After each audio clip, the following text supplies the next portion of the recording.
A huge Netflix hit that seems to be forgotten due to the long breaks between seasons, All of Us Are Dead will come back eventually. The show has already been renewed for a second season, but the filming hasn't started yet. This doesn't mean we cannot discuss what will happen in season 2. I believe, and you will agree after watching this video, that the second season will be so much different from the first season because a lot of things will have to change about the show. Let's see what All of Us Are Dead season 2 will show us, including maybe a good guy turning to a bad one. Before I begin, I want to take a moment to apologize for any pronunciation butchering that may happen in this video. I'll do my best, but we'll see how it turns out.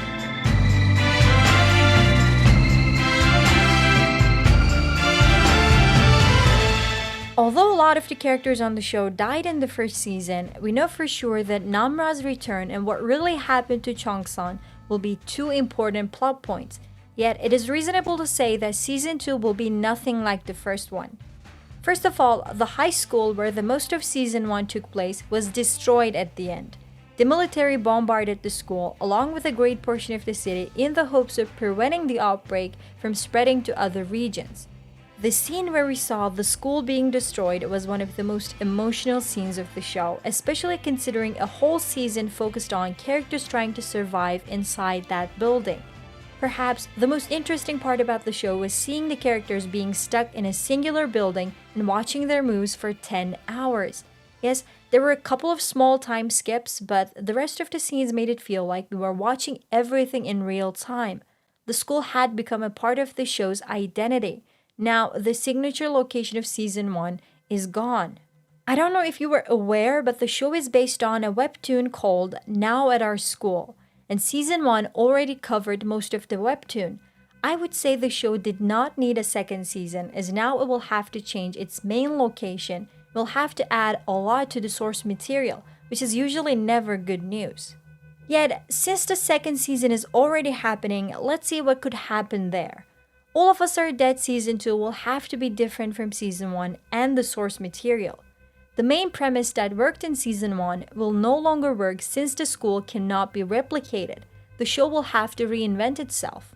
A time skip is a huge possibility. I mean, the actors weren't children, but they probably did change a lot since the last time we saw them, so a time skip should explain the differences in their appearances. The finale of season 1 already did include a time skip where we saw Namra reuniting with her friends. That happened a couple of months after the city was bombarded by the military. The end of season 1 was on a relatively peaceful place. We learned the remaining characters were now living in a quarantine zone. So for season 2 to have a main conflict, it cannot start where it left things off. Also, the second season will most likely focus on Namra and the half-bees like her, and I'm guessing everything about them will be revealed slowly as the season progresses. I also expect new characters to be introduced, especially if there's a time jump, and new storylines will have to be there. One main theory I've been seeing is the return of Cheong-san as a villain. If he returned safe and sound, that would be really convenient. Although I can see viewers not wanting him to be a villain, he was bitten before the fall, which means he at least has to be a half zombie. Even if he can control his zombie powers, he will not be the same person, and it will be interesting to watch that process. What changes should All of Us Are Dead should make to have at least an equally good second season? Would you like to see Cheong-san as a villain? Tell me in the comments below. Don't forget to like and share this video. Subscribe to next season for more videos like this. See you soon!